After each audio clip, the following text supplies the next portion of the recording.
Nah, setelah saya jemur seharian, jadi kayaknya tuh udah kering. Tapi saya curiga sama elko, karena elko itu kakinya tuh kayaknya nggak rapat waktu disolder ke PCB. Elko-nya ini elko untuk power bank. Ini teman-teman, 2200 mikrofarad 50 volt untuk power supply-nya. Begitu saya lepasin, saya ngedapatin elko ini beberapa buah kakinya memang agak kelihatan biru di dalam. Biasanya itu tanda-tanda elko yang mau rusak biasanya. Tapi biasanya juga masih bisa dipakai elko yang kakinya kayak gitu. Untuk ngebuktiin elko ini rusak apa enggak, nanti kita bisa cek tegangan output dari power supply ini kira-kira normal apa enggak, kayak gitu teman-teman. Elko ini ada 8 buah, dan di rangkaian ini elko-nya digunakan 8 buah, tapi pakai kiprok 2 set, pakai kiprok 2 piece. Ini kiproknya tipenya adalah RS 605 sama ini nggak kelihatan teman-teman, sama KBU 606, RS 605 KBU 606 yang miring ini teman-teman, tanda dari kaki yang pertama itu plus. Jadi yang miring ini strike line, apa tuh ya, lurus sama kaki positif. Jadi yang tengah-tengah tuh elko, yang tengah-tengahnya tuh AC. Ini positif, ini negatif. Kaki nomor, kalau dilihat dari sebelah sana ya, kaki nomor 1 itu min, kemudian 2 AC, 3 AC, nomor 4 plus, kayak gitu. Bener aja ternyata teman-teman, setelah saya buka elko-nya itu ada air-airnya di sini. Airnya tuh air yang belum kering karena kan ada celah ya di bawah elko.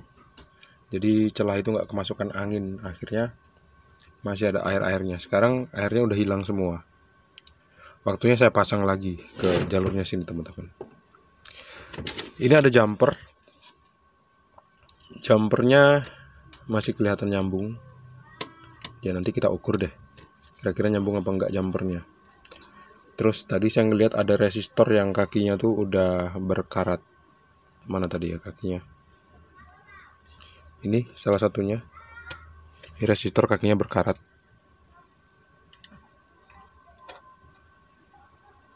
Terus mana lagi tadi ya? Ini teman-teman kakinya berkarat.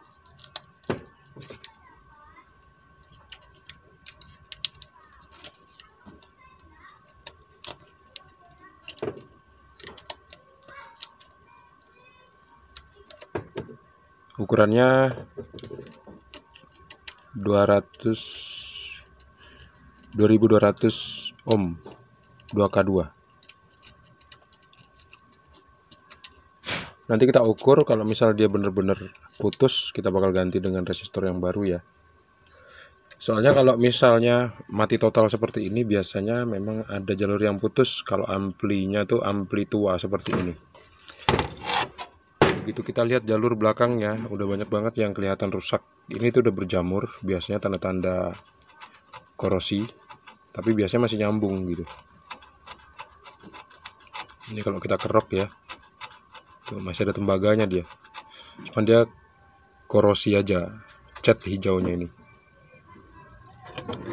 Nanti kira-kira solderan yang retak bakal saya solder teman-teman. Terus kita tes hidup nggak kira-kira. Ini ada jalur yang kelihatan rusak. Nanti kita ukur ya, ujung sini sama ujung sini, di antara jalur yang rusak tuh nyambung apa enggak. Sekarang elko-nya udah saya pasang semua teman-teman, tapi nggak saya lem ya, kayak yang asli dari pabrik, karena menurut saya nggak perlu sih. Terus saya balik, saya tadi nemuin ada beberapa komponen seperti ini. Ini ada jumper yang lepas, sudah saya solder. Terus ini ada kaki resistor nih, tuh yang lepas kakinya, jelas banget ya. Nih, Terus ada transistor yang lepas juga kakinya teman-teman. Nih, tuh, goyang-goyang. Dan kayaknya masih ada komponen-komponen lain lagi yang kakinya juga lepas. Saya nggak bisa tunjukin satu persatu teman-teman, karena banyak banget videonya, nanti durasinya jadi panjang. Jadi saya ambil yang penting-penting aja ya, seperti resistor yang ini, kayak gitu-gitu, yang udah saya tunjukin tadi ya. Saya bakal solderin dulu teman-teman. Ini kalau nggak dicuci, kita nggak bisa ngelihat kakinya lepas apa enggak. Kalau nggak dicuci pakai thinner, ya minimal dicuci pakai sabun lah teman-teman. Sebetulnya perbaikan seperti ini tuh memerlukan banyak timah, jadi ngabisin timah buat nyolderin ulang. Tadi ada transistor yang kakinya lepas. Ini dia transistornya.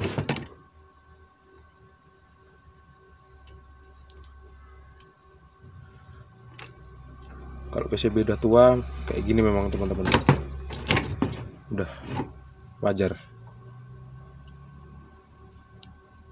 Kayak orang tua yang giginya udah pada lepas kayak gitu loh. Itu berlaku juga untuk elektronik. Baru itu aja yang ketahuan. Kalau misalnya saya ngelihat ada lagi, nanti saya tunjukin lagi ke teman-teman. Udah saya pasang ya teman-teman, IC atau bukan IC, transistor penguat akhir Sanken-nya tuh udah saya pasang. Saya pasang juga kabel untuk sensor panas, dan saya pasang juga untuk fan. Terus solderan yang retak juga udah saya perbaiki. Sementara aja yang udah saya lihat ya, yang saya lihat ada yang rusak itu udah saya perbaiki. Sekarang tiba saatnya untuk masang relay. Relay ini relay 12 volt. Kelihatan di dalamnya ada tulisan 12 volt. Kemudian 5 ampere.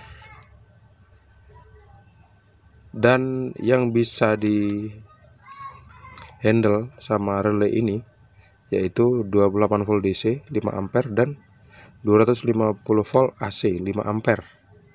Tapi untuk input ininya, input spoolnya itu 12 volt teman-teman. Sekarang saya mau cek relaynya ini masih bagus apa enggak. Kaki untuk spool yang mana? Yang ini teman-teman. Yang ini nih. Kelihatan ya di sini ya. Ini untuk spool. Main plusnya bebas kita taruh di sini atau di sini. Yang jelas dua ini adalah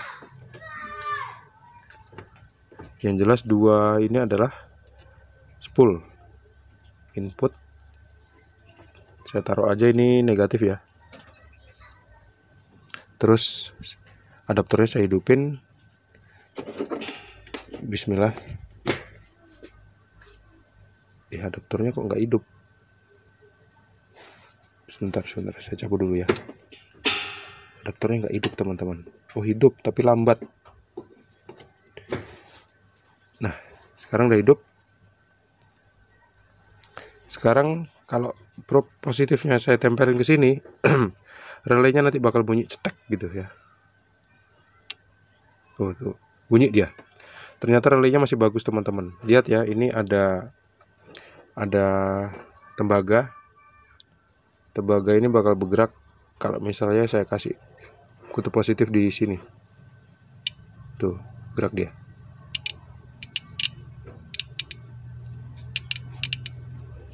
Sekarang nempel ke bawah ya. Ini kalau saya lepas, dia kembali ke atas. Oke, relaynya masih bagus. Cuman pecah casingnya aja. Kalau gitu relay ini bakal saya pasang. Teman-teman, udah saya pasang semua ya. Ini kabel-kabelnya udah saya pasang. Kabel yang untuk 11 volt ini untuk aksesoris kayaknya nih. Ini udah saya pasang soketnya. Kemudian kabel untuk 33 volt atau 28 volt ya, sesuai sama yang dideskripsikan. 29 volt sesuai sama yang dideskripsikan sama trafonya.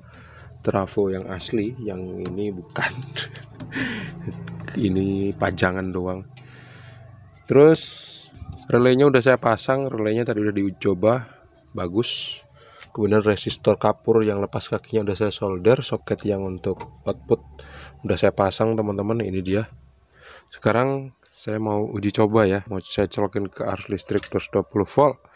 Kira-kira hidup apa enggak teman-teman. Bismillah. Saya matikan dulu. Terus saya colokin. Udah. Saya hidupin ya. Bismillah. Tadi sempet hidup fan-nya teman-teman. Saya matiin lagi ya. Saya hidupin lagi. Enggak hidup dia. Enggak hidup.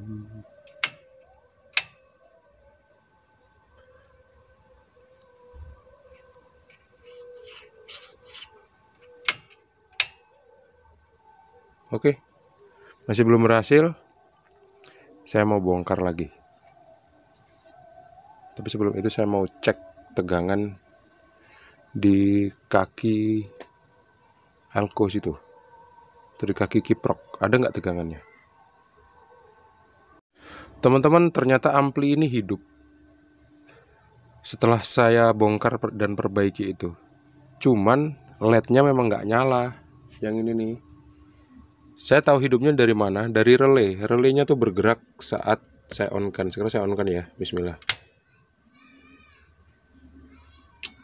Tuh, bergerak kan? Aktif dia, cuman LED-nya mati. Sekarang saya matikan powernya. Tuh. Relaynya langsung balik lagi kan? Sekarang saya hidupin powernya. Oke, hidup ya. Sekarang saya matikan. Sekarang saya matikan powernya. Oke, teman-teman, amplinya udah hidup, cuman LED-nya aja yang nggak hidup. Nanti kita akan cari tahu kenapa kok LED-nya nggak hidup, apa jangan-jangan putus. Kita bakal cari tahu dan bakal saya videoin di video selanjutnya teman-teman, karena video ini udah panjang. Terima kasih sudah menonton. Jangan lupa untuk klik like, subscribe, dan membagikan video ini ke teman-teman kalian. Sampai jumpa di video selanjutnya. Assalamualaikum warahmatullahi wabarakatuh. See you and bye-bye.